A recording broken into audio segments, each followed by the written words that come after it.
gospel of Jesus Christ.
Shalom warga Kerajaan Allah di RGCC Malang.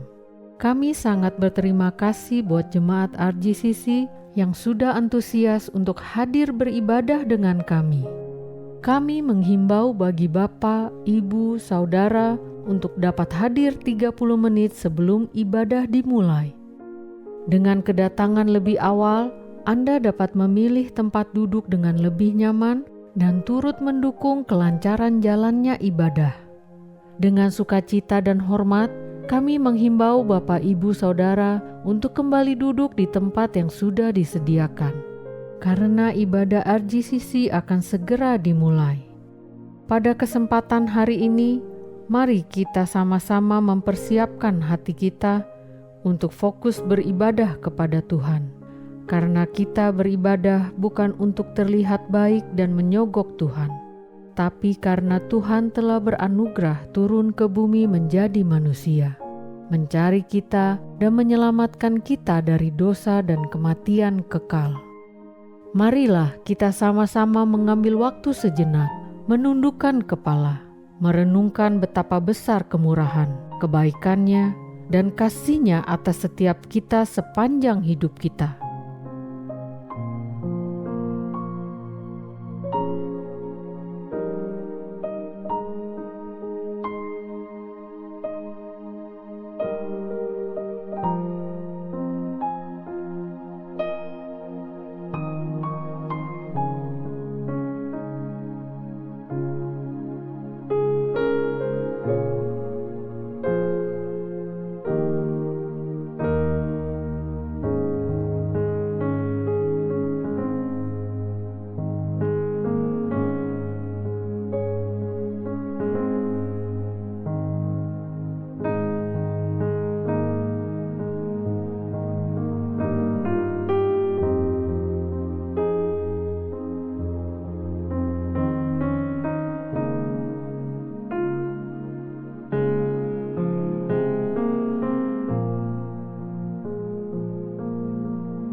Aku percaya kepada Allah, Bapa yang Maha Kuasa, Khalik langit dan bumi, dan kepada Yesus Kristus anaknya yang tunggal, Tuhan kita, yang dikandung dari Roh Kudus, lahir dari anak darah Maria, yang menderita sengsara di bawah pemerintahan Pontius Pilatus, disalibkan, mati dan dikuburkan, turun ke dalam kerajaan maut.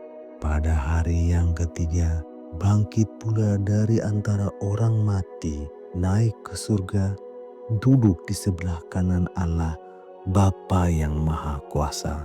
Dan dari sana Ia akan datang untuk menghakimi orang yang hidup dan yang mati. Aku percaya kepada Roh Kudus, gereja yang kudus dan am, persekutuan orang kudus, pengampunan dosa, kebangkitan tubuh, dan hidup yang kekal. Amin. Shalom RGCC. Sekali lagi Shalom RGCC. Puji nama Tuhan. Mari kita bangkit berdiri, kita mau membaca satu ayat dari Yakobus 4 ayat 8. Kita mau baca bersama-sama ya. 1, 2, 3. Mendekatlah kepada Allah dan Ia akan mendekat kepadamu. Tahirkanlah tanganmu, hai kamu orang-orang berdosa, dan sucikanlah hatimu, hai kamu yang mendua hati. Silakan duduk kembali Bapak Ibu. Hari ini panggilan beribadah untuk kita semua orang percaya, orang-orang yang telah ditebus oleh darah yang mahal, bahwa Dia Allah yang telah menebus kita, membuka tangannya. Dia menerima setiap kita yang datang kepadanya, bahwa bukan karena perbuatan baik kita Dia menerima kita, tapi hanya karena darahnya yang sudah tercurah buat kita. Karena itulah Dia menerima kita. Bukan karena perbuatan baik kita, bukan karena kita datang setiap minggu di gereja, bukan karena kita terlalu rajin membaca Alkitab. Itu semua oke, tapi itu tidak membuat Tuhan menyelamatkan kita. Tapi karena kita tahu kita sudah diselamatkan, kita melakukan semua perbuatan baik untuk kemuliaan Tuhan. Oleh karena itu, buat kita yang sudah tersesat selama ini oleh karena dosa-dosa kita, oleh karena rantai dosa yang membelenggu kita, kita datang dengan bersuka cita bukan karena keadaan kita, tapi kita bersuka karena di dalam Kristus Yesus rantai dosa itu telah dipatahkan, telah dihancurkan, dan kita boleh bertemu muka dengan Dia. Mari Bapak Ibu kita menyembah Tuhan. Kita menyanyikan betapa besar anugerahnya buat kita, orang-orang pendosa seperti kita. Dia yang terlebih dahulu mentahirkan kita. Terima kasih Tuhan Yesus buat anugerah-Mu.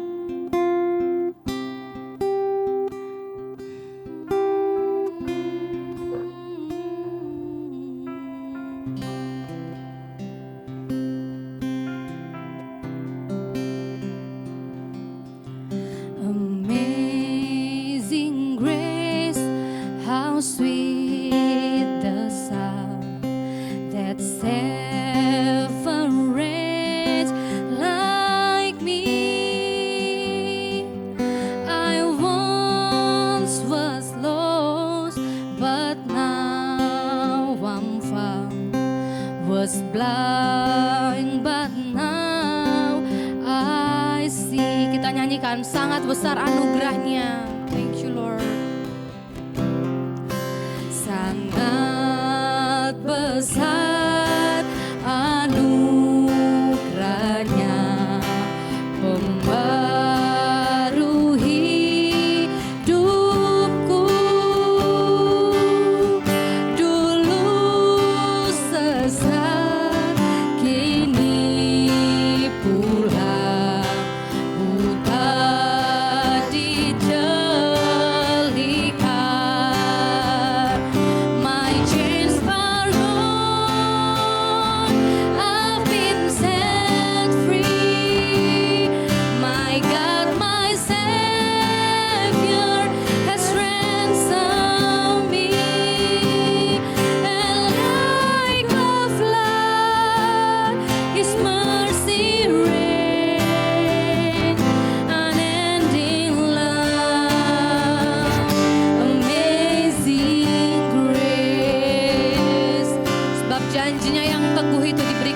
kita. Ku dapat janji yang teguh, ku harap sabdanya, dan Tuhanlah perisaiku, pelindung hidup. Inilah sukacita kita bahwa setiap rantai telah terlepas dari kita. Thank you Lord. My chains are gone, I've been set free. My God, my Savior has ransomed me. And like a flood, His mercy reigns, unending love, amazing grace. My chains are gone, I've been set free. My God, my Savior has ransomed me. And like a flood, His mercy reigns, unending love, amazing grace.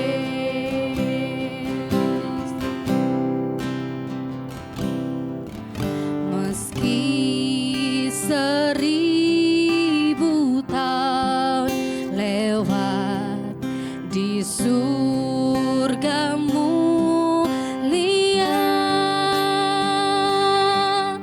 tak berhenti ku bernyanyi, memuji namanya. My chains are gone, I've been set free. My God, my Savior has ransomed me. And like a flood, His mercy reigns. Mari kita bangkit berdiri, kita nyatakan bahwa setiap rantai telah terputus oleh karena darahnya yang menebus kita. My chains are gone, I've been set free. My God, my Savior has ransomed me. And like a flood, His mercy reigns, unending love, amazing grace. My chains are gone, I've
yang sungguh besar. Terima kasih karena kami boleh melihat penebusan-Mu yang mulia untuk setiap kami orang-orang yang berdosa. Untuk itu kami mau selalu percaya dalam setiap badai kehidupan apapun dalam hidup kami. Engkau adalah janji yang teguh yang boleh kami pegang. Engkau adalah pengharapan kami yang pasti, sukacita kami yang tidak tertandingi. Untuk itu semua kita yang bersukacita karena Yesus telah menebus kita, katakan amin. Yes, di dalam setiap badai kehidupan kita, biarlah Yesus yang menjadi perlindungan kita.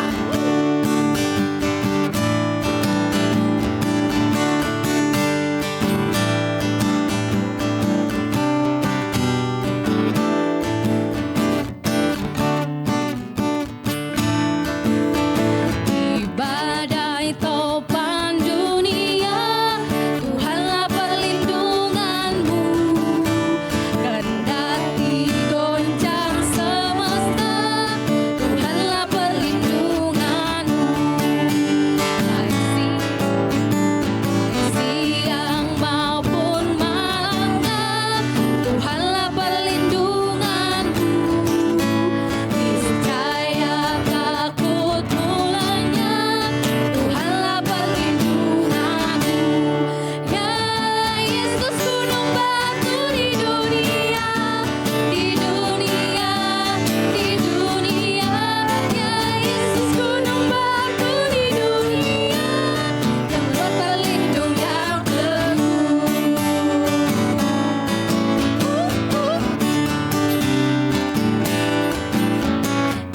Badai topan dunia, Tuhanlah perlindunganmu. Kendati goncang semesta, Tuhanlah perlindungan. Katakan, baik siang maupun malam gelap, Tuhanlah perlindunganmu. Niscaya takut mulanya, Tuhanlah perlindunganmu. Ya Yesus gunung batu di dunia, di dunia, di dunia. Ya Yesus gunung batu di dunia, tempat berlindung yang teguh. Ya Yesus gunung batu di dunia, di dunia, di dunia. Ya Yesus gunung batu di dunia, tempat berlindung yang teguh. Ya Yesus gunung batu di dunia, di dunia, di dunia.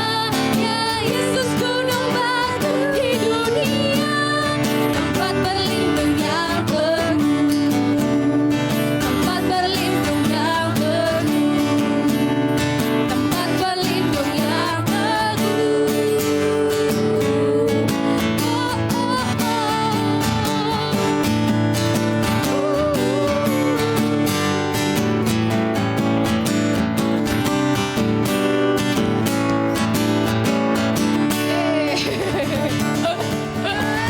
Haleluya. Oke, masih semangat? Sebab kita tahu upah kita di surga bukan hidup enak, Bapak Ibu Saudara. Upah kita di surga yang terbesar adalah siapa? Yes, Dia adalah satu-satunya penolong kita dan Dialah upah terbesar kita. Yesus itulah satu-satunya penolongku yang sungguh. Dia berjanji akan kembali, akan sekali lagi. Yesus itulah satu-satunya penolongku yang sungguh. Dia berjanji akan kembali, angkat kita semua. Oh haleluya, puji Tuhan, upahmu besar di surga. Oh haleluya, puji Tuhan, upahmu besar di surga.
kita berdoa buat anak-anak Rocky. Kami mengucap syukur Bapa, Tuhan Yesus dan Roh Kudus untuk setiap anak-anak Rocky yang Tuhan percayakan di RGCC ini Tuhan. Kami percaya Engkau yang memilih mereka, Engkau yang menentukan mereka menjadi umat pilihan-Mu.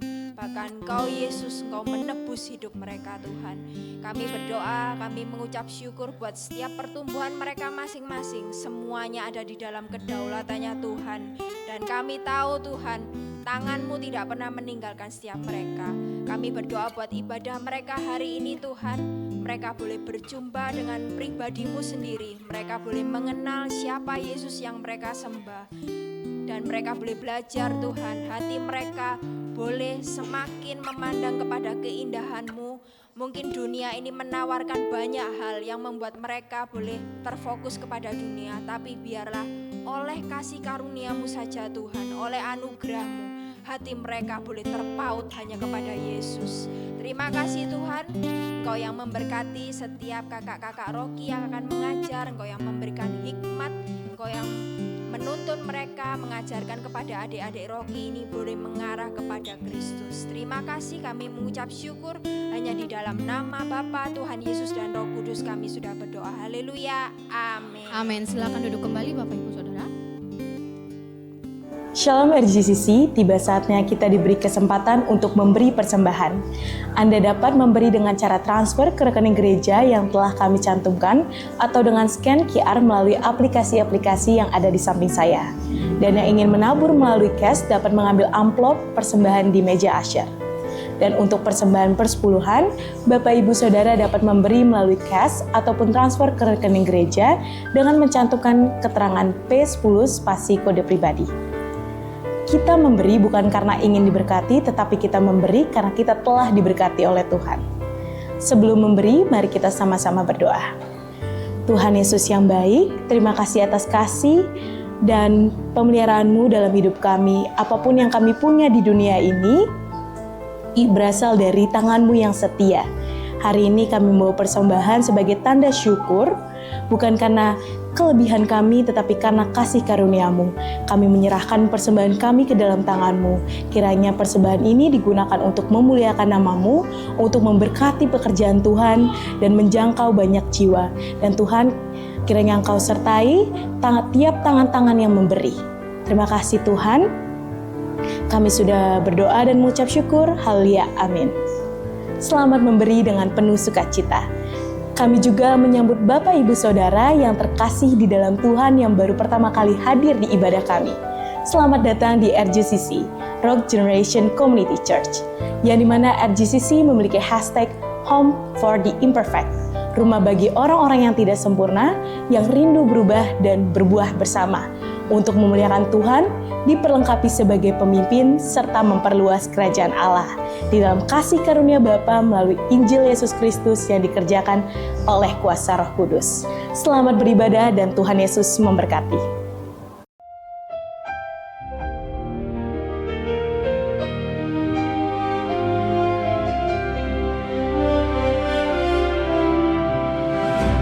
Shalom warga kerajaan, dalam masih ada episode buat bulan ini, Shepherding in Truth. Saya ingatkan dari yang pertama saya sampaikan, the truth adalah firman Tuhan.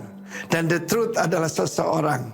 Waktu Pontius Pilatus tanya, what is truth? Dia salah tanya, dia bilang, who is truth? Dan Yesus berkata, I'm the truth. Nah saudaraku yang kasih Tuhan, dia adalah teladan. Bukan cuma Yesus gembala yang baik, dia adalah teladan yang terbaik. Karena itu bersyukur saudara, kita punya contoh Allah yang menjadi manusia, ya. Saudara, firman Allah mengatakan selanjutnya Yeskiel 34, kamu tidak lagi akan jadi jarahan bagi bangsa-bangsa lain dan binatang liar, gambar roh jahat. Tidak menerkam, kamu akan aman tentram, tidak dikejutkan oleh apapun. Salah satu yang paling luar biasa adalah damai sejahtera yang melampaui segala akal. Seperti saya katakan, hari ini mungkin cloudy and dark day. Mungkin belum dark ya, baru cloudy. Cloudy itu enggak tahu, kamu enggak bisa lihat ke depan. Terus jangan khawatir, boleh kabut yang gelap, ada gembala yang berjalan di depan kita. Just follow him. Ikuti dia saja. Dan ini rencana Tuhan, aku menjadikan mereka yang di gunung itu menjadi berkat. Ayat-ayat sebelumnya mengatakan demikian. Aku menjadikan dan mencurahkan hujan. Apa tujuannya? Supaya kita bukan diberkati saja, tapi menjadi berkat. Nah sekarang dikatakan, ku jadikan taman kebahagiaan. Jadi kita tahu bagaimana pertama, Tuhan itu menjadikan sebuah taman untuk dikelola. Tuhan tidak menciptakan padang belantara, padang gurun, semak duri, onak duri, nggak ada. Ketika Tuhan menciptakan so beautiful, dan Eden artinya pleasant, dan ini lebih dari pleasant. Di sini adalah a plant of renown, tanaman yang ternama, termasyur, terkenal. Itu yang rencana Tuhan buat gerejanya. Itu rencana Tuhan buat pengantinnya. Ternama, termasyur, terhormat. Luar biasa bukan? Dan tidak ada lagi yang menanggung noda yang timbulkan bangsa-bangsa. Dan ayatnya akan terakhir, mereka akan mengetahui. Kita akan mengenal Tuhan sebagaimana Dia seharusnya dikenal. Akulah gembala yang baik dan kamu domba-domba gembalaanku.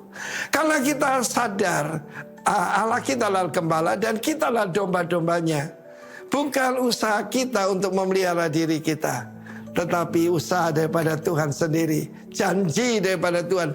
Kita punya perjanjian damai, kita punya covenant of peace dengan Dia.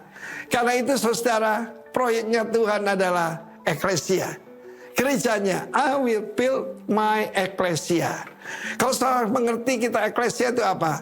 Itu dewan kota yang memerintah bersama raja. Dipanggil keluar bukan cuma dari kegelapan, tapi dari warga negara kota itu dipilih orang-orang tertentu yang akan bersama-sama memerintah bersama Dia. Kalian jangan cukup cuma jadi warga negara, jadilah perwakilan kerajaan Kristus supaya hidupmu berarti. Waktu saya diberitahu saya tidak bisa punya anak, bumi ini rasanya ambles saudara. But God bukan cuma selamatkan saya, Jesus memberikan saya purpose in my life. Dan purpose-nya adalah menjadi berkat dan mendirikan sebuah taman kebahagiaan. Taman yang betul-betul ternama, terhormat. Saudara yang kasih, rencana Tuhan saudara bukan cuma diselamatkan, tapi dijadikan seperti Dia. Dia menjadi putra sulung di dalam kerajaan ini. Bukan cuma putra satu-satunya. Kita tahu Nikodemus yang seorang ahli Taurat, tidak mengerti tentang kerajaan Allah. Kalau mata kita dibukakan, kita dalam satu kerajaan yang tak tergoncangkan. Let us rejoice, haleluya. Demikianlah saudara, ingatlah kita diberkati, diberikan hujan yang datangkan berkat untuk menjadi berkat, dan dijadikan taman kebahagiaan.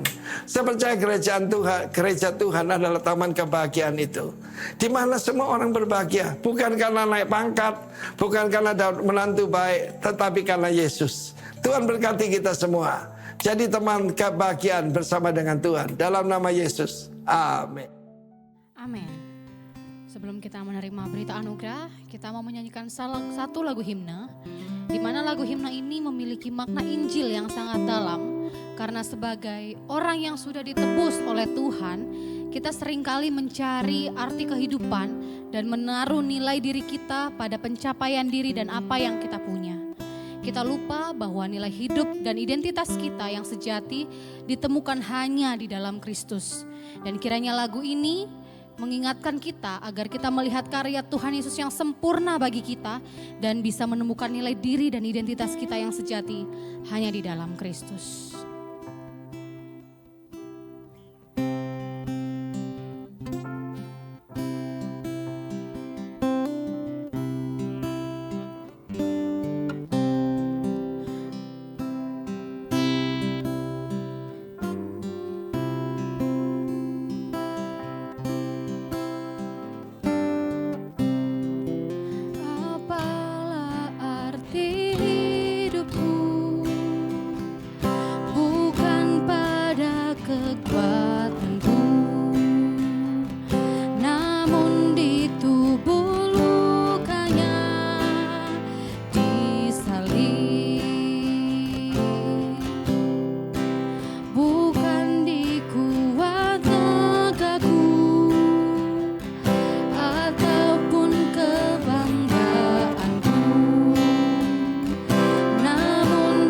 Dalam darahnya disalib.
salib. Sekali lagi kita katakan, dua makna ku sadari.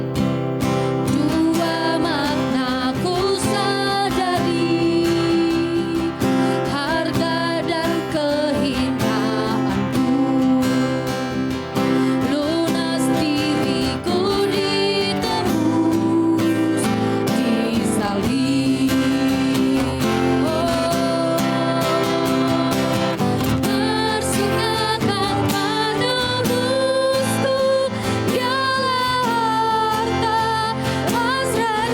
Tersukakan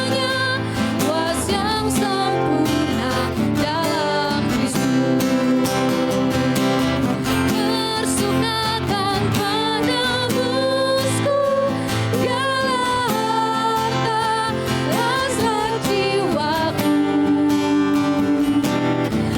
Percaya hanya padanya, puas yang sempurna dalam Kristus.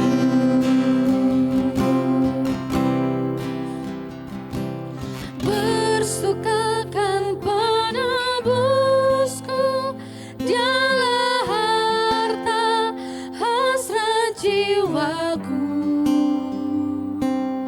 Percaya hanya padanya, puas yang sempurna dalam Kristus. Puas yang sempurna dalam Kristus. Puas yang sempurna dalam Kristus.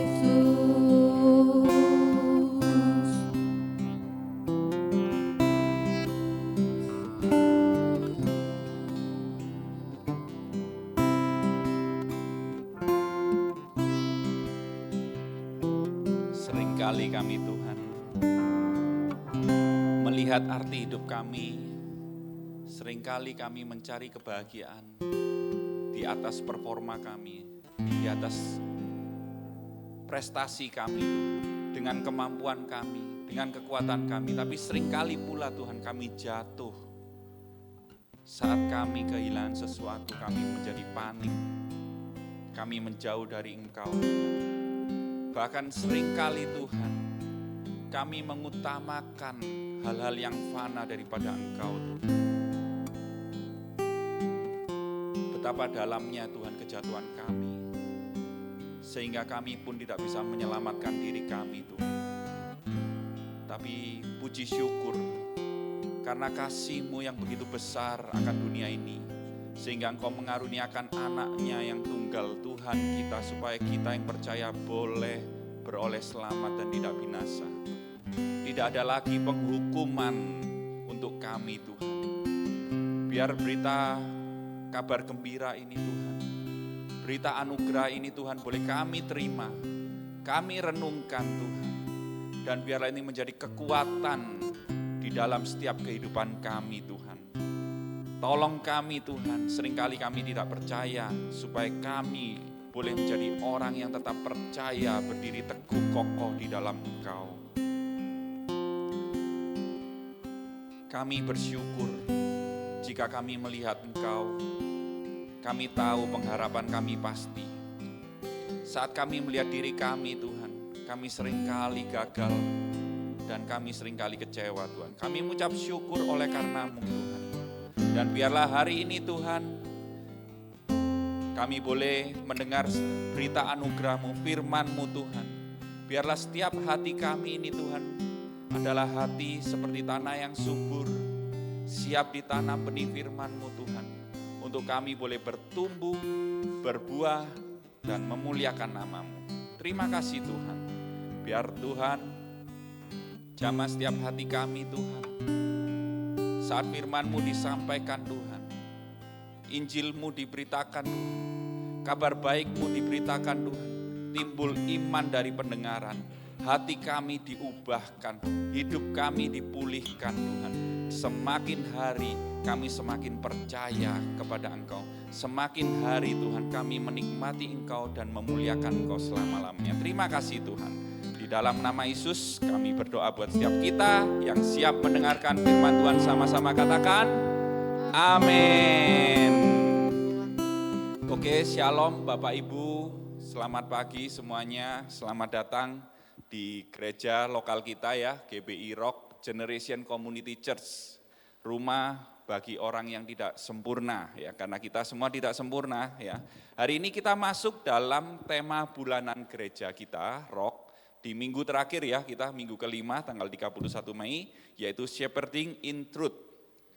Tadi Pak Arifin, gembala senior kita sudah menjelaskan lewat suara gembala ya, bagaimana Yesus menggembalakan kita, Yesus sang gembala agung, mencari kita, bukan hanya menggembalakan, sebelumnya memilih, mencari kita saat berdosa, sehingga kita bisa berbalik kepada Tuhan sampai hari ini. Itu semua karena kebaikannya, itu semua karena kasih karunia-Nya. Dan tema khotbah hari ini, saya beri judul ya saudara-saudara, adalah mencari kebahagiaan. Menyambung khotbah minggu lalu dari Teacher Debita ya, masih ingat khotbah minggu lalu? Baru 1 minggu loh ya saudara-saudara ya, sudah lupa ya. Kita minggu lalu dari ketakutan menuju iman ya, from fear to faith ya, bukan faith anaknya Bapak CEO tapi iman ya. Kita sering takut ya kan, minggu lalu seperti itu ya. Kalau direnungkan agak lucu saudaraku. Ketakutan kita itu jauh lebih besar saat kita itu takut nggak bisa hidup, nggak bisa makan, nggak punya uang, daripada kita takut melakukan dosa. Benar ya? Dan hari ini kalau minggu lalu kita kan ngomong tentang ketakutan ya, negatif kan, dari sisi negatif kan ya, takut. Hari ini mencari kebahagiaan ini adalah positif ya kan. Jadi setiap orang pasti mencari kebahagiaan, ini sesuatu yang positif bagi seluruh warga kerajaan Allah di RGCC khususnya ya. Bahkan semua manusia di muka bumi ini pada umumnya seringkali mencari kebahagiaan. Makanya saya mulai dengan pertanyaan saudara-saudara, siapa yang mau bahagia hidupnya? Tolong angkat tangan. Pasti semua orang ingin bahagia, sekalipun Anda tidak angkat tangan pun hati Anda pasti menginginkan kebahagiaan, menginginkan tidak mau kecewa, sengsara hidupnya, setuju ya? Oleh karena itu mari kita belajar bersama-sama dari kitab Mazmur pasal 1 ayat 1 sampai ke 6.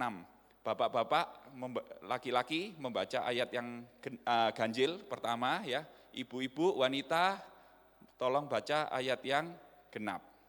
Mazmur pasal 1 ayat 1 sampai 6, 1, 2, 3. Berbahagialah orang yang tidak berjalan menurut nasihat orang fasik, yang tidak berdiri di jalan orang berdosa, dan yang tidak duduk dalam kumpulan pencemooh.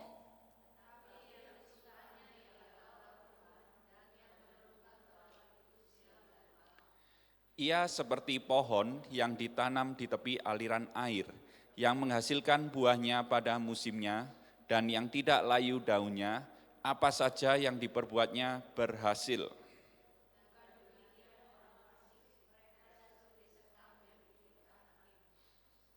Sebab itu orang fasik tidak akan tahan dalam penghakiman, begitu pula orang berdosa dalam perkumpulan orang benar.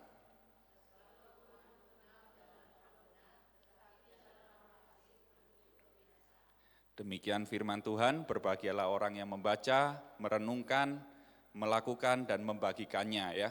Jadi ini adalah ayat yang umum, kita sudah tahu ya kan, seringkali kita membaca. Tapi saya mau lebih detail hari ini, saya langsung bagi 3 poin supaya kita mengerti poin-poinnya dari ayat ini.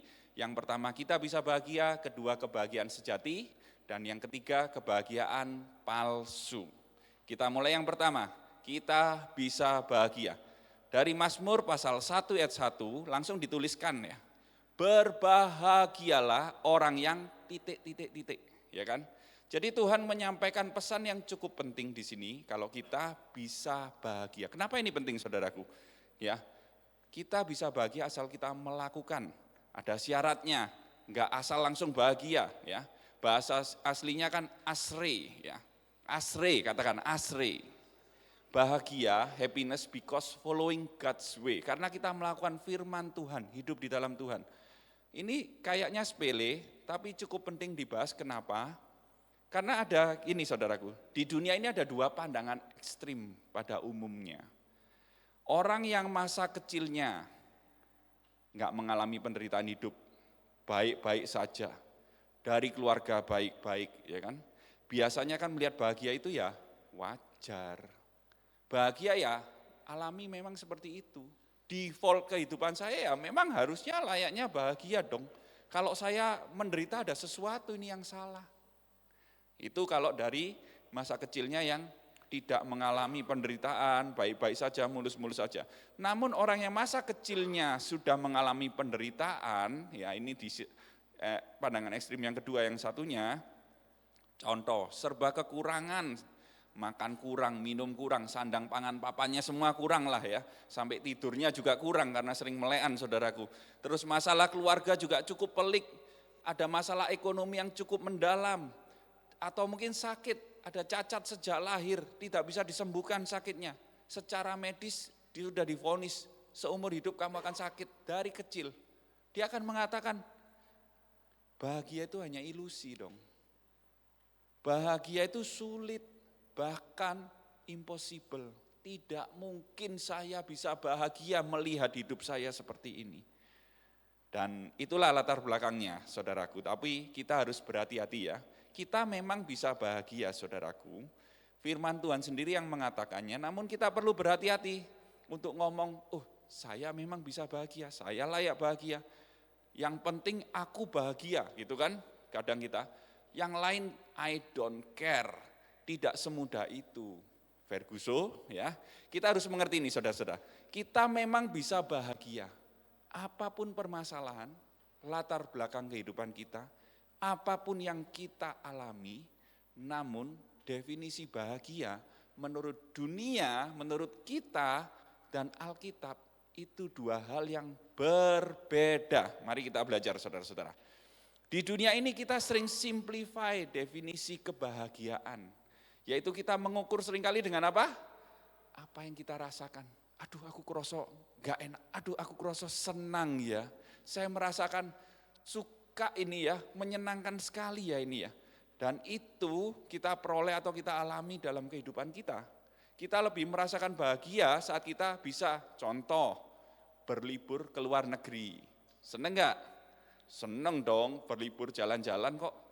Kita merasakan bahagia saat dapat pasangan hidup idamanku ini yang tak kejar dari dulu. Ya kan? Ada yang sekarang lagi musimnya langsung posting-posting FC saudaraku. Ini cintaku 25 tahun yang lalu, 20 tahun yang lalu. Saya ngeliat ini lopo orang-orang ini ya. Ini yang tidak berubah cintaku ya kan seperti itu kan. Dapat pasangan hidup. Lulus ujian mungkin jadi sarjana. Dapat gelar juara baik secara akademis, olahraga, perlombaan yang lain. Kita dapat piala, dapat piagam, dapat medali. Ataupun jadi kaya. Banyak duitnya, memenuhi keinginan cita-citaku gitu ya. Dibandingkan, kita jauh lebih suka itu kan, dibandingkan kebahagiaan kita karena kita memperoleh Kristus, Yesus. Waduh, kok gak kerasa apa-apa ya dapat Yesus. What's next? Kok lebih seneng aku kalau punya duit ya. Cuanku gede kok lebih seneng ya. Betul gak saudaraku? Atau yang suka main saham, kripto, saat ini apakah Anda bahagia? No way gitu kan ya.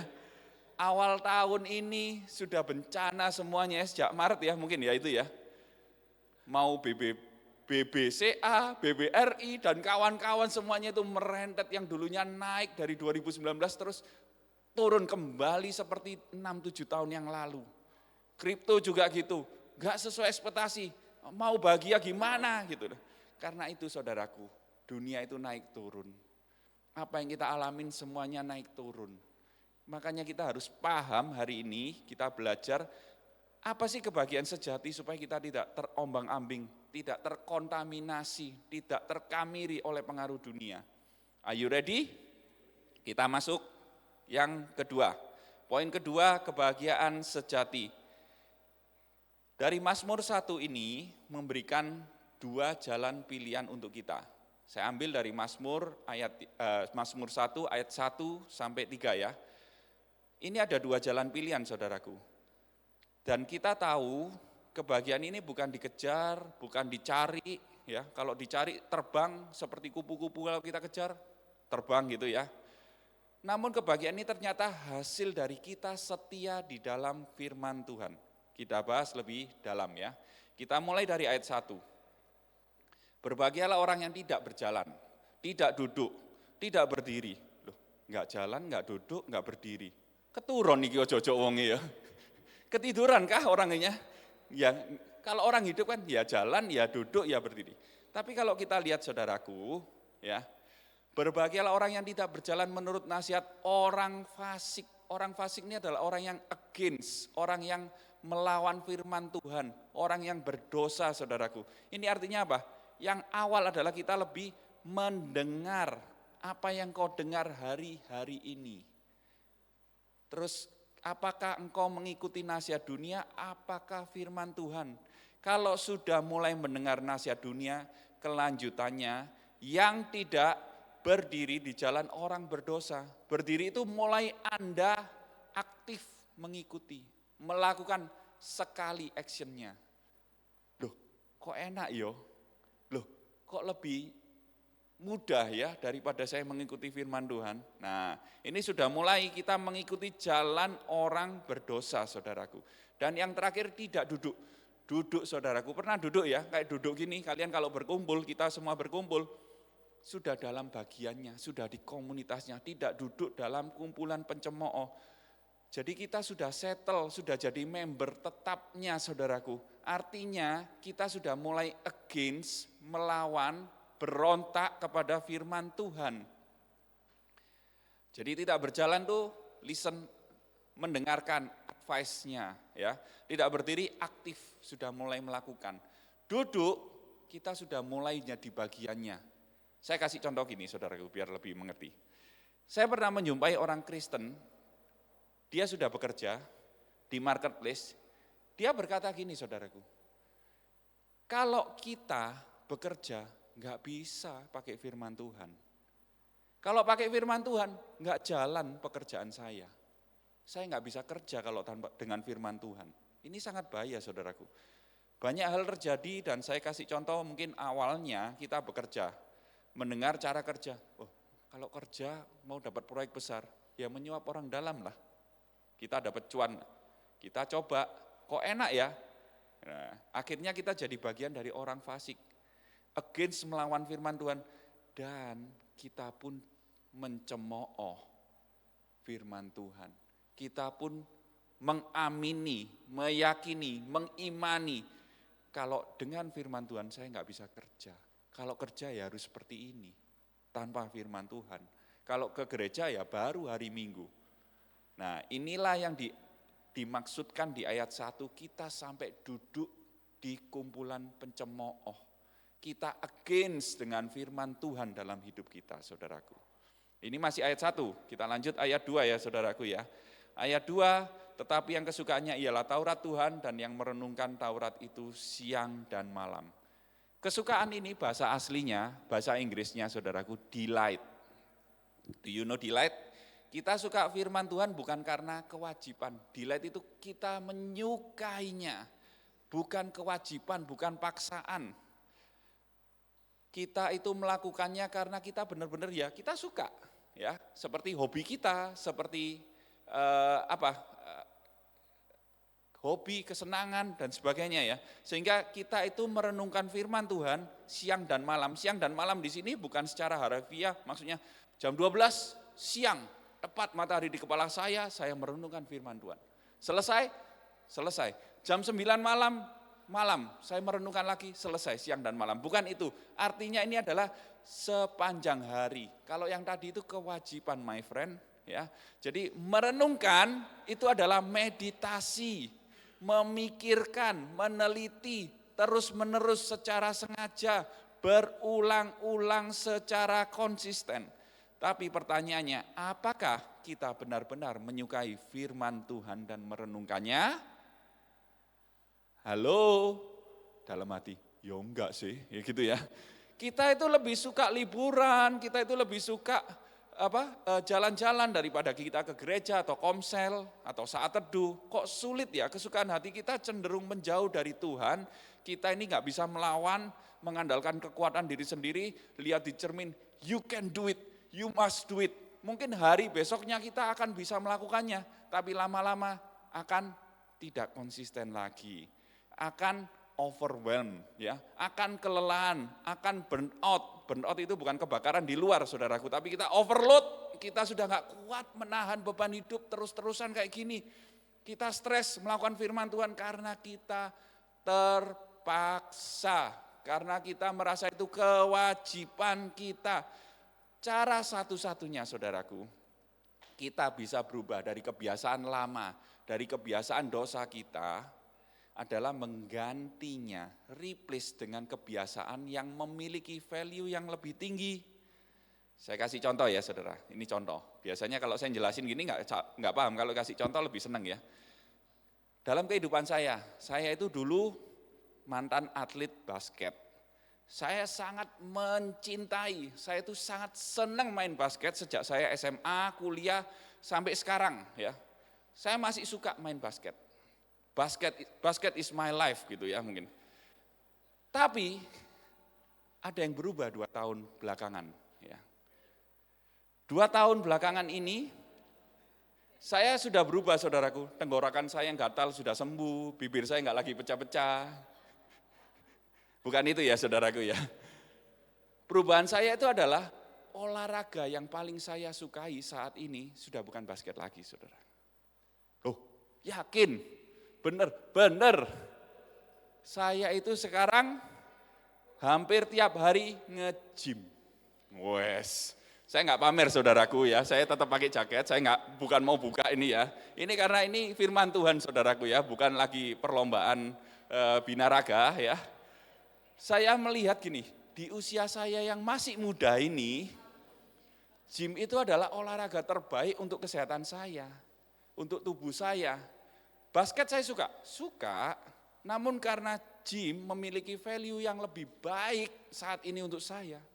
Sudah bukan kesukaan saya lagi basketnya, saya lebih melakukan milih gym karena itu lebih sehat buat saya. Saya main basket malah cedera saudaraku, yang ankle, yang lutut, ketabrak sedikit sudah sakit semua badannya ya. Nge-gym saya semakin hari semakin fit. Saya ini bukan mau jadi bodybuilder binaraga yang besar badannya, tapi waktu saya belajar, oh ternyata gini loh, massa otot yang saya bangun dari latihan gym itu menjaga kesehatan saya. Kolesterol bisa sembuh, lemak berlebih jadi sembuh ya. Gula darah, asam urat, sakit sendi, tenggorokan gatal, bibir pecah-pecah lagi, semuanya sembuh saudaraku.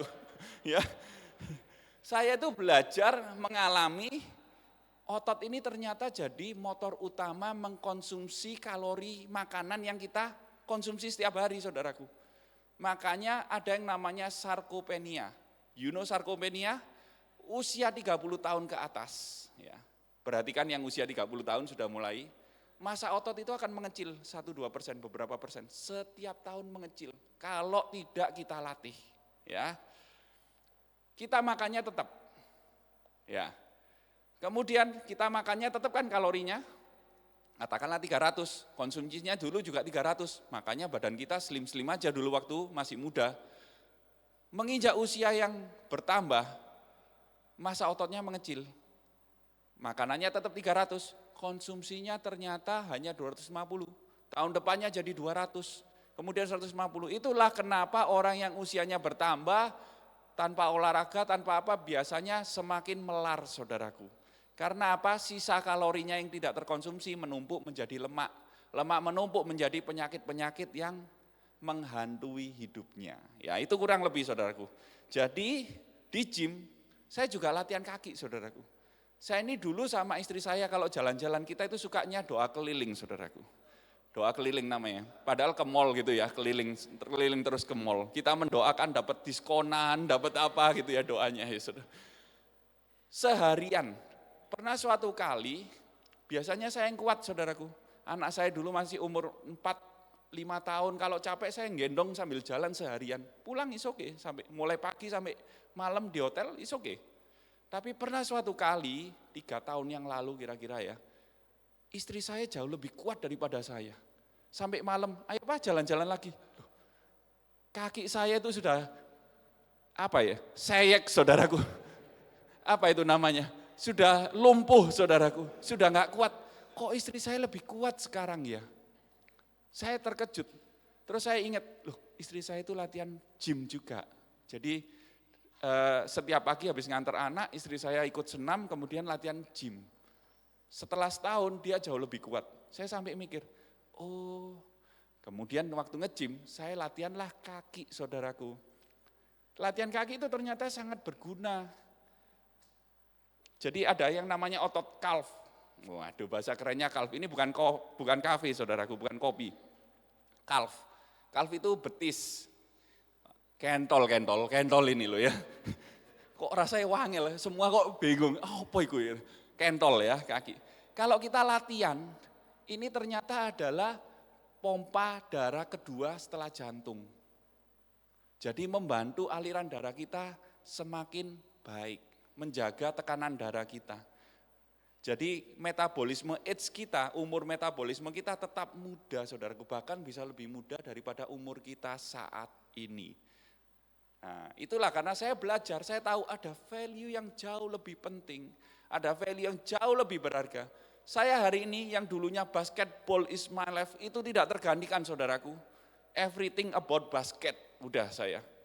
Saya hari ini lebih menyukai gym. Saya hari ini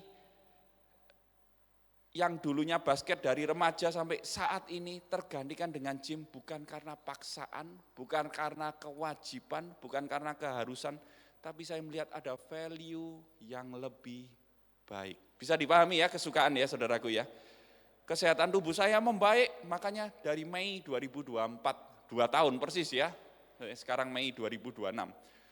Kurang lebih saya konsisten 4-5 kali seminggu saya nge-gym, nggak bolos, saya tetap konsisten, liburan pun saya masih nge-gym saudaraku, biarpun itu ringan, saya masih melakukannya, karena apa? Karena saya menyukainya, karena saya tidak terpaksa saudaraku, saya tahu itu kesukaan saya, ada value, ada bobot yang luar biasa.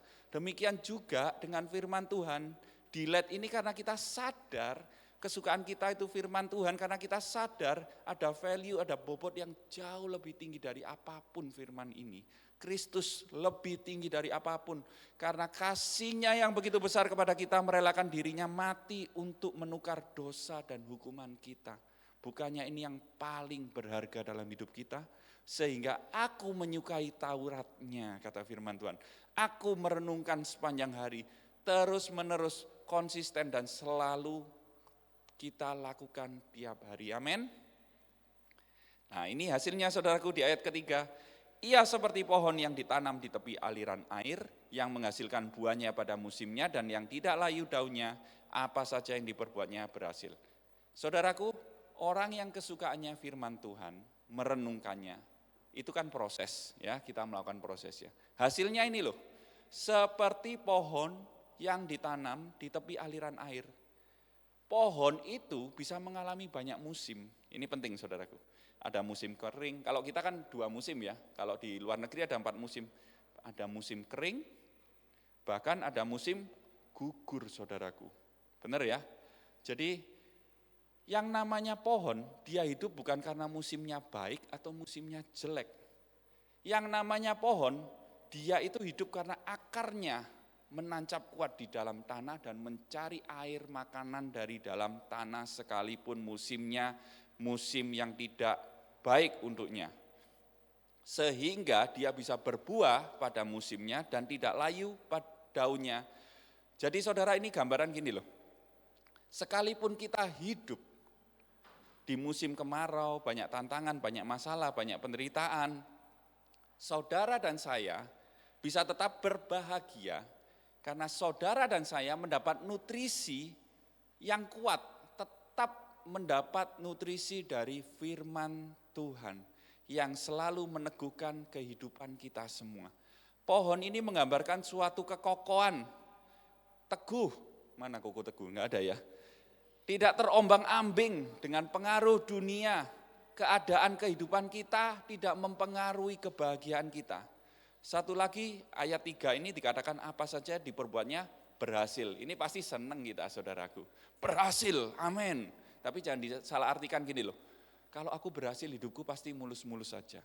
Saya kasih pengertian gini saudaraku. Kita bisa belajar dari Yusuf. Di Yusuf itu adalah ceritanya di rumah Potifar, ya kan? Kejadian pasal 39 ayat 2 sampai 3.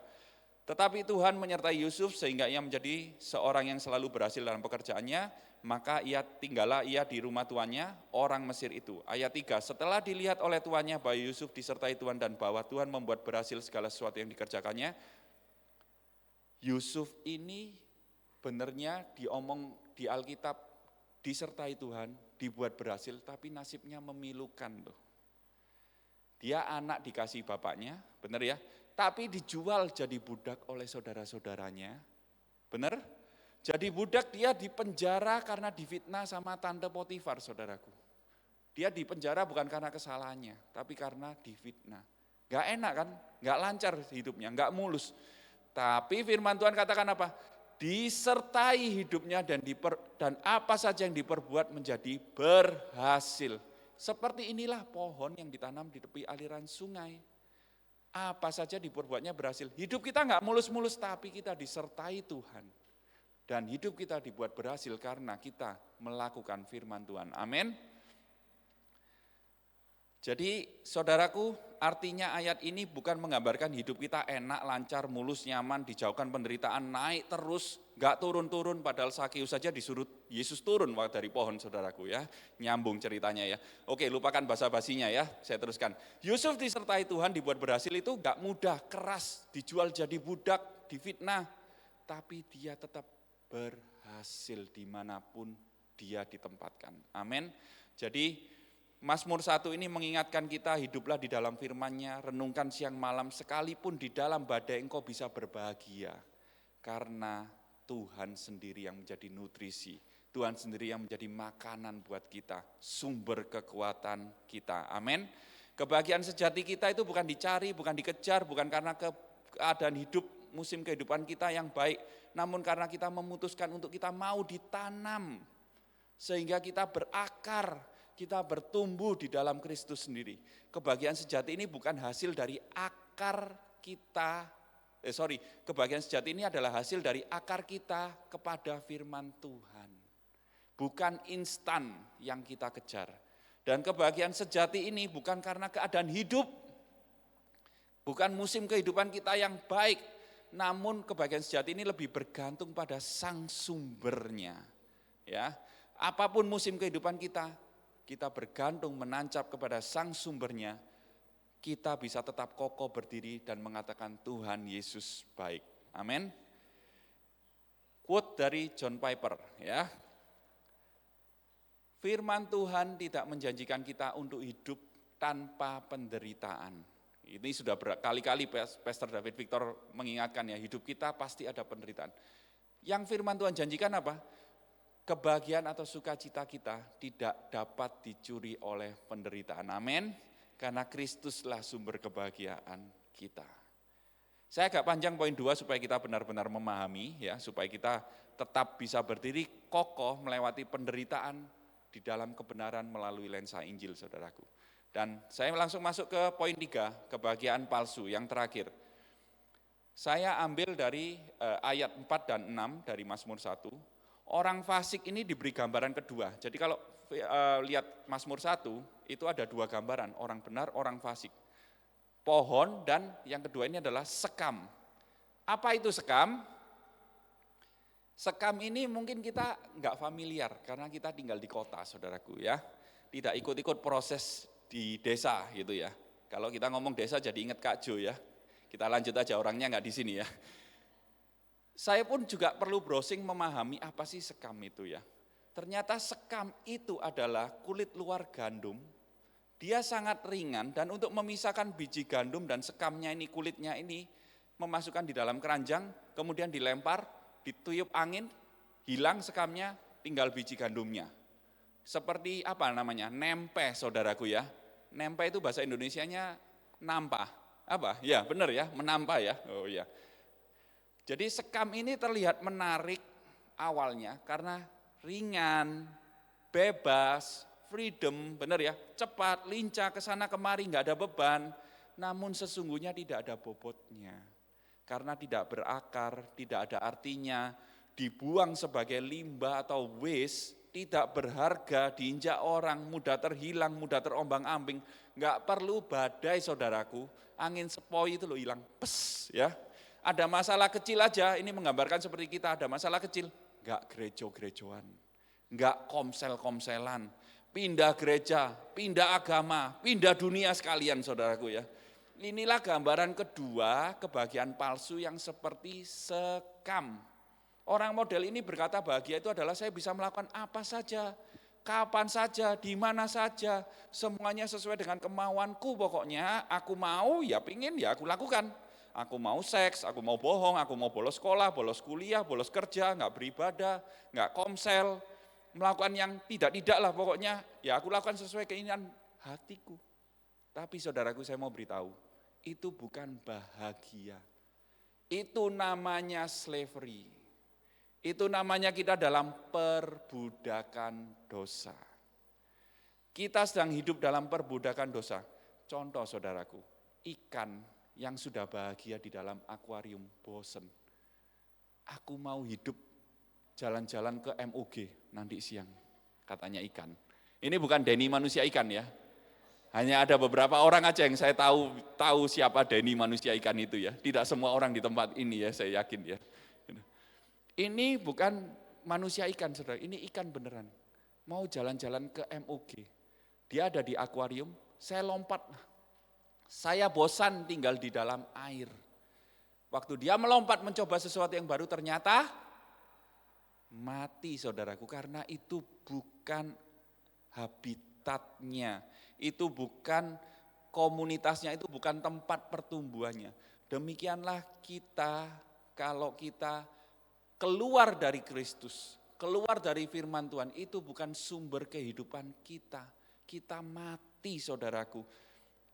Itulah kalau kita memindah jalan kita dari jalan yang benar menuju jalan duniawi, kita menuju kebinasaan. Kebahagiaan palsu selalu berpusat kepada dirinya sendiri dan bukan Tuhan. Maunya, keinginannya, keuntungannya supaya hidupnya jauh lebih baik, jauh lebih indah. Loh, emangnya enggak boleh? Boleh saudaraku, tapi ini loh, hati-hati.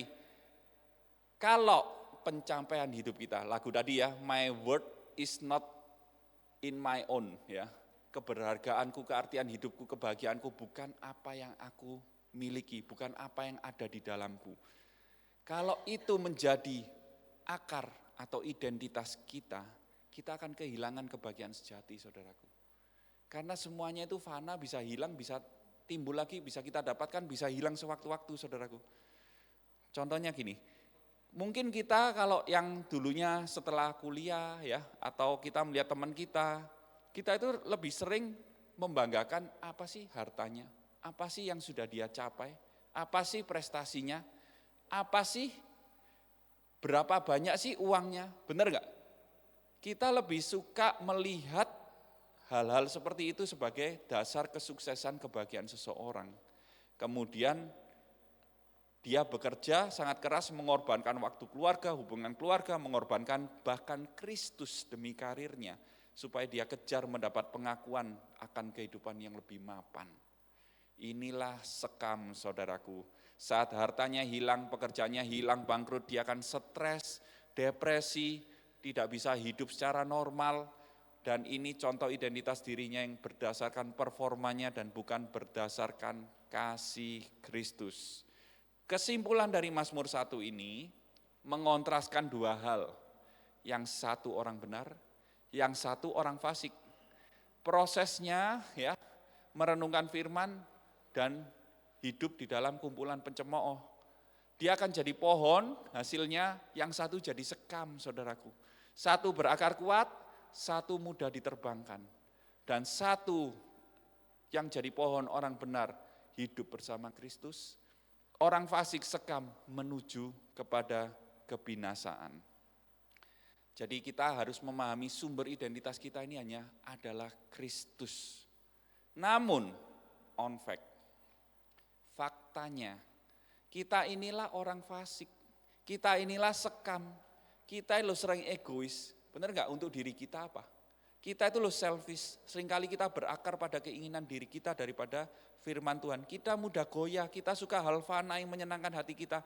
Kita sering kering, kita sering rapuh menghadapi kehidupan ini. Kita menempatkan akar identitas kebahagiaan kita pada performa, pencapaian, aku ini loh, bisa ini dan sebagainya.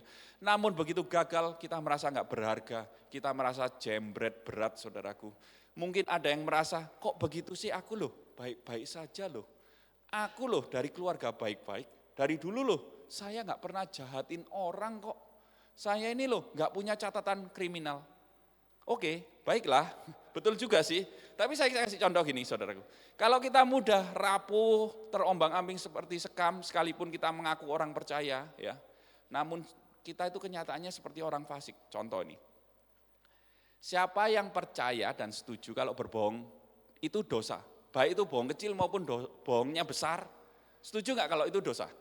Setuju? Oh semuanya ya, 5.000 orang di sini mengatakan setuju. Kalau Anda disuruh bohong kecil satu kali saja, Anda dapat 10.000, satu kali tok. Yang mau tolong angkat tangan. 10.000, sudah ada yang satu saudaraku ya. Kalau ada sebagian besar masih 10.000 nggak mau, saya ganti 100.000. Ada yang mau? Bohong kecil aja. Masih nggak angkat tangan saudaraku. Mungkin nggak worth it ya. Kalau Anda dibeli pilihan terakhir saudaraku. Ini kalau game, itu lawan raja terakhir ya. Lebih sulit kan raja terakhir ya. Anda bohong kecil satu kali, nggak menyebabkan Anda masuk penjara, nggak ada yang tahu, nggak dibilang melakukan kejahatan, dan Anda langsung mendapatkan uang 20 miliar rupiah cash hari ini, dan bisa menikmati langsung 20 miliar saudaraku dengan suku bunga bank yang kira-kira sekarang naik ya. Anda depositkan, Anda bisa dapat 5-6% per tahun, ya, kurang lebih 0,4%, 0,5% per bulan. Anda bisa dapat 100 juta per bulan tanpa kerja, langsung bunga bank, mungkin dipotong pajak dan sebagainya, ya 70, 80, 90 juta lah ya, kita masih cuan gitu ya.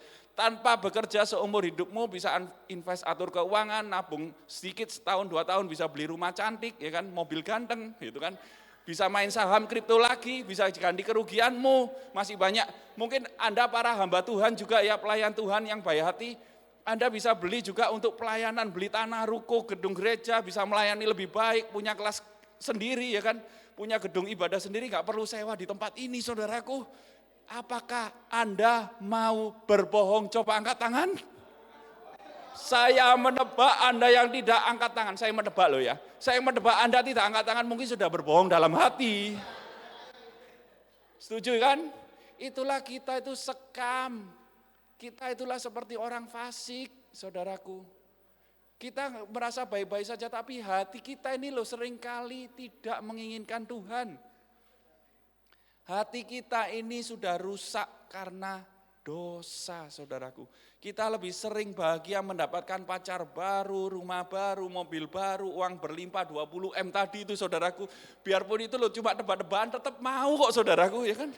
Biar itu gak nyata kita tetap mau. Daripada mendapatkan Kristus sendiri. Ini plot twistnya saudaraku. Ini gospel connectionnya. Yesus Kristus yang adalah anak Allah. Merelakan dirinya menjadi sekam. Dia merelakan dirinya dihina, dilecehkan, direndahkan, bahkan sampai mati di kayu salib karena kita. Menukar dengan dosa, menanggung hukuman yang seharusnya kita, mendapatkannya. Supaya kita yang adalah sekam ini bisa hidup kembali dan ditanam seperti pohon di tepi aliran sungai. Kita ini beruntung saudaraku, ibarat sekam kita ini sekam yang tertukar saudaraku. Dan kita itu ditukarnya dengan Kristus sendiri loh. Kita itu gak ada value-nya, kita itu gak ada harganya, kita itu dibuang harusnya masuk dalam penghukuman yang paling dalam, tidak bisa diselamatkan apa-apa. Tapi ditukar dengan value yang paling tinggi, Kristus sendiri. Dia menukar dirinya. Dia memberikan dirinya untuk kita boleh diselamatkan. Amin. Yesus menukar identitasnya itu bukan hanya dirugikan nama baiknya tercoreng. Karena di salib Yesus itu merelakan dirinya dicabut dari akar kehidupan, dilempar keluar dari Allah Bapa sendiri. Putus hubungan dengan Allah Bapa. Supaya kita yang seharusnya kita itu yang dibuang, kita itu yang seperti sekam diinjak, bisa ditanam ulang dan kembali kepada Allah Bapa karena Kristus. Yesus menukar identitasnya supaya kita dipulihkan. Bahkan bukan hanya dipulihkan, kita itu dibebaskan, diterima Allah Bapa. Saat Allah Bapa melihat kita, bukan melihat kita yang berdosa lagi, tapi melihat Kristus yang kudus, sehingga kita diterima. Itulah Injil, saudaraku. Beri tepuk tangan untuk Tuhan Yesus kita. Yesus bukan hanya memberikan dirinya itu bukan dirugikan, nama baik tercoreng, turun derajatnya. Dia mengalami penderitaan paling jahat di zamannya. Di kayu salib dia ditelanjangi, disiksa sampai mati, menukar dirinya dengan kita yang berdosa. Kalau hari ini kita bisa hidup, bisa percaya, tinggal di dalamnya, semuanya itu karena kasih karunia-Nya, bukan karena kebaikan kita. Apapun kehidupan kita baik buruk hari ini yang kita alami, Kristus satu-satunya sumber kekuatan dan akar kehidupan kita. Refleksi hati, apa yang membuat saya bahagia yang pertama? Keadaan hidup ataukah Tuhan Yesus? Yang kedua, apakah saya datang kepada Tuhan karena mengasihi Dia, kesukaan kita, atau sesuatu yang kita ingin dapatkan untuk keuntungan kita sendiri? Saya kasih contoh saudaraku gini. Ada kesaksian lagi ini, lanjutan ya, terakhir. Ini slide terakhir sudah. Saya cerita dulu kan, saya suka main basket sejak remaja sampai sekarang ya. Dulu teman seangkatan saya itu dengan saya juara sejatim. Kita ada dua turnamen besar ya. Yang satu mewakili sekolah, pelajar gitu ya, mewakili Kota Malang. Yang satu mewakili klub di Kota Malang. Di zaman itu Malang nggak pernah juara saudaraku. Mulai dari angkatan saya, pertama kalinya bisa juara satu, mengalahkan semua yang ada di Jawa Timur ya. Saya punya histori yang baik kan, bersama-sama rekan saya dulu. Terus 20 tahun, 23 tahun kemudian 2003 tepatnya ya.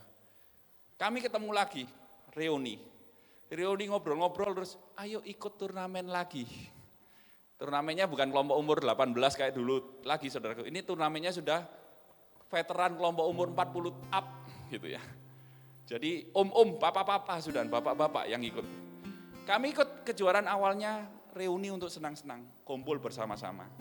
Dan puji Tuhan, kami kalah tapi masih juara 3 gitu kan. Ya seneng-seneng kan. Masih seneng saudaraku karena lama gak kumpul. 2024 kami ikut lagi. Dan kita jadi juara bertahan, juara 3 lagi saudaraku. Perhatikan ini saudaraku, sepertinya baik-baik di awal karena mau reuni dan sebagainya. Tapi kita harus memahami yang namanya pergeseran hati. Di lapangan basket pun sesuatu yang positif. Bahkan natur dosa kita bisa terlihat. Saya mulai menanggapi berbeda saudaraku. Hati saya bertanya-tanya dan penasaran. Yang awalnya hanya happy-happy aja. Bukan Kak Happy di sini ya, tapi kita lagi reuni senang-senang itu maksudnya ya. Dari yang hahihi jadi berbeda hati saya. Ada pertanyaan dalam hati, kok gak bisa juara satu lagi ya? Masa sih kalah dari yang tim sana? Mereka biasa-biasa aja, ada rasa gak terima.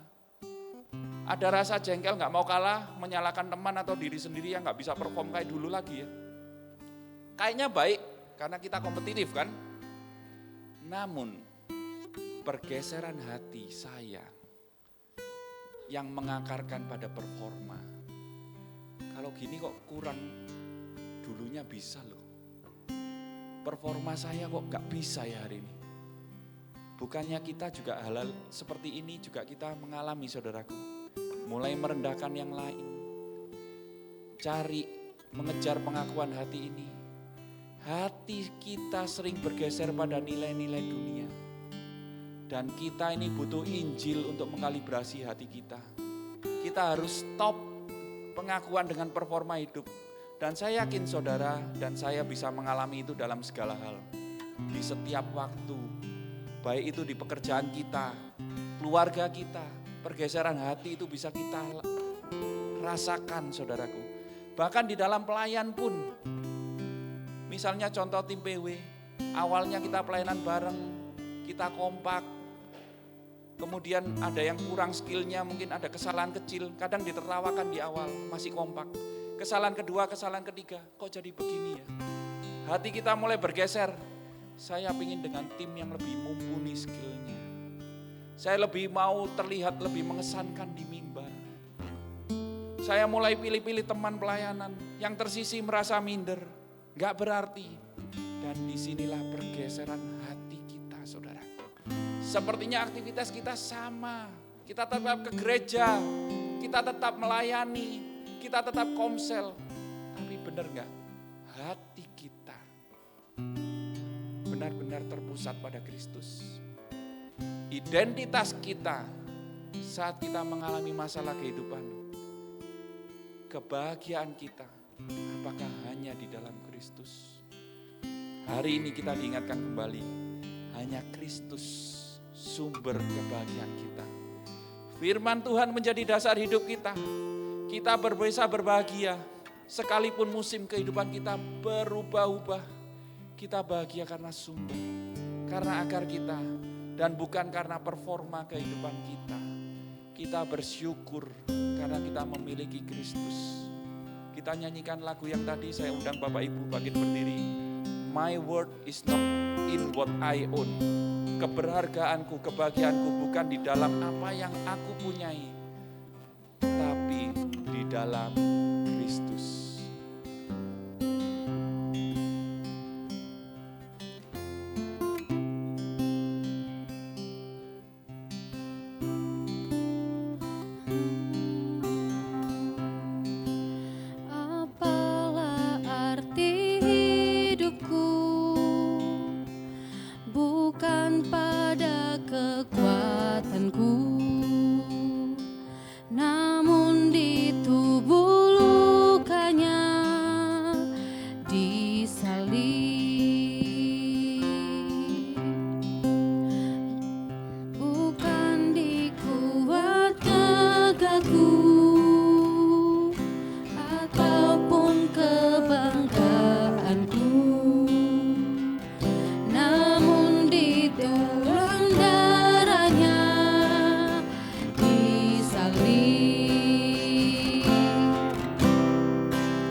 Dua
puas yang sempurna dalam Kristus, puas yang sempurna dalam Kristus.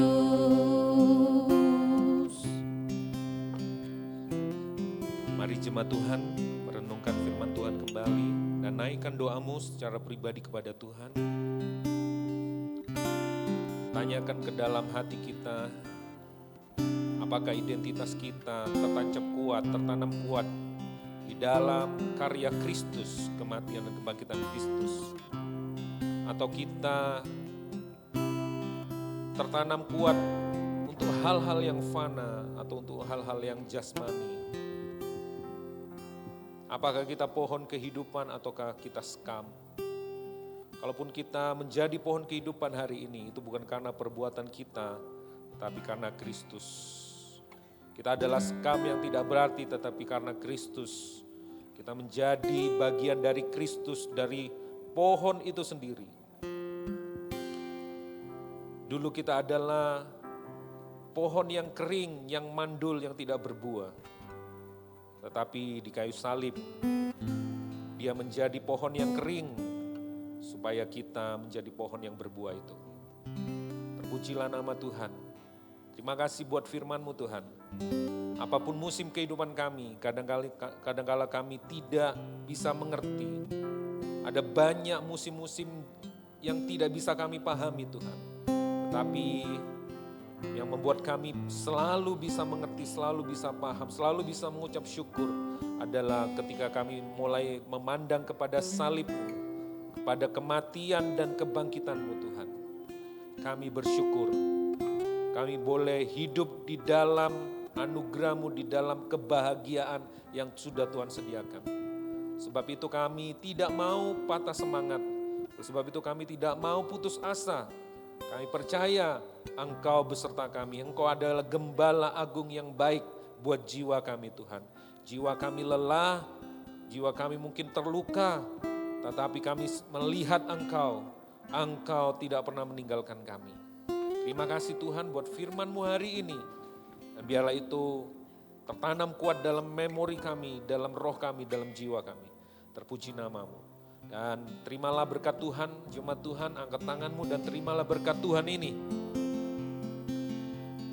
Berkat pengutusan ini, terimalah berkat Tuhan ini di dalam nama Bapa, Tuhan Yesus dan Roh Kudus. Tuhan memberkati-Mu dengan berlimpah. Tuhan mengarahkan wajahnya kepadamu, menyinari engkau dengan sinar wajahnya, memberikan kasih karunia dan damai sejahtera. Berkat dari Bapa, kasih karunia dari Tuhan Yesus dan persekutuan oleh Roh Kudus menyertai engkau. Engkau menjadi saksi-saksi Injil. Engkau menjadi sahabat-sahabat bagi orang-orang yang membutuhkan kabar baik. Terpujilah nama-Mu melalui kehidupan-Mu. Nama Tuhan dipermuliakan, generasimu mendengarkan kabar baik, keluargamu, teman kantormu, sahabat-sahabatmu. Biarlah mereka juga mendengar kabar baik seperti yang kau dengar hari ini. Dimanapun kau berada, itulah yang menjadi hasrat tertinggimu, yaitu memperkenalkan Kristus Yesus Tuhan yang telah menyelamatkanmu. Di dalam nama Bapa, Tuhan Yesus dan Roh Kudus, kami terima berkat Tuhan ini. Yang percaya bersama-sama katakan, amin, amin, amin. Tuhan Yesus memberkati. Selamat hari Minggu Bapak Ibu Saudara. Dan hari ini ada briefing sebentar bagi Bapak Ibu Saudara yang besok akan pergi bersama-sama ke, ya coba ketuanya dulu ngomong sebentar ya. Sungguh hari yang luar biasa ya saudara-saudara. Khotbah dari Pastor Alex. Tentang apa tadi? Kebahagiaan ya? Oke. Ya, hari ini kita akan briefing ya guys, untuk hari besok sudah tidak terasa ya. Besok sudah tanggal 1 dan besok dimulai tanggal 8. Jam 8 ya guys. Jam 7 untuk kumpul. Dan untuk kegiatan detailnya nanti disampaikan oleh rekan saya ya, Cici. Oke. Dipersilakan.